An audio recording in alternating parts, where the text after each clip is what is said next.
BNP সরকার পা রাখছে ১০০ দিনে। দেশে ভঙ্গুর অর্থনীতি নিয়ে পথ চলা শুরু। সরকার গঠনের পর থেকেই জনগণের প্রত্যাশার চাপও কম ছিল না। তবে সব দিক সামলে নানান চ্যালেঞ্জ মোকাবেলা করে সুশাসন, অর্থনৈতিক সংস্কার এবং জনকল্যাণমূলক কাজের মধ্য দিয়েই এগোচ্ছে সরকার।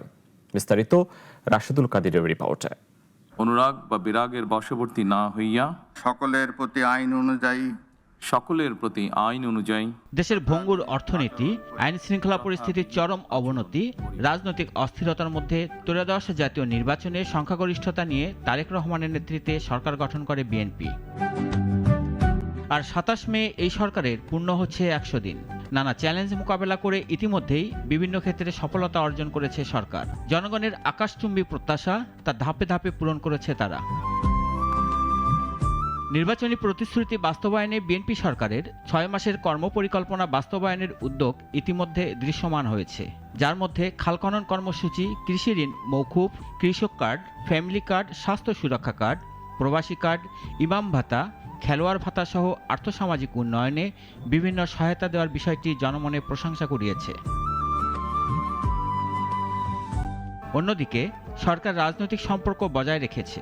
যদিও জাতীয় সংসদে বিরোধী দলের তীব্র মতপার্থক্য রয়েছে, তবে বিরোধিতাকে ইতিবাচক হিসেবে নিয়েছে সরকার, যার কারণে জাতীয় ইস্যুতে ঐক্যমত্য তৈরির সহায়ক হয়েছে, যা ইতিবাচক হিসেবেই দেখা হচ্ছে।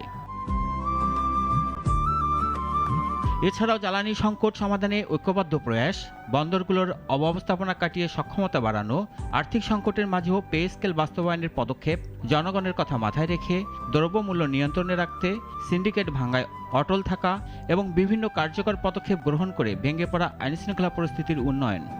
দেশের মানুষ ২০২৪ সালে আন্তর্জাতিক সম্পর্ক উন্নয়নেও সরকারের ভূমিকা যথেষ্ট।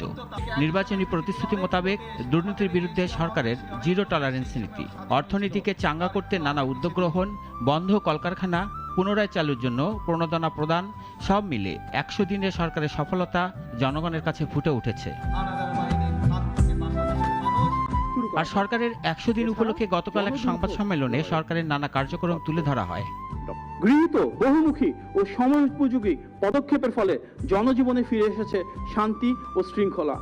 দেশের জন্য সরকার একনিষ্ঠভাবে কাজ করে যাচ্ছে, তবে একটি গোষ্ঠী সরকারের সফলতাকে খাটো করার জন্য নানা অপকৌশল চালাচ্ছে, মানুষকে বিভ্রান্ত করছে বলে অভিযোগ করেছেন প্রধানমন্ত্রীর কার্যালয়ের মুখপাত্র।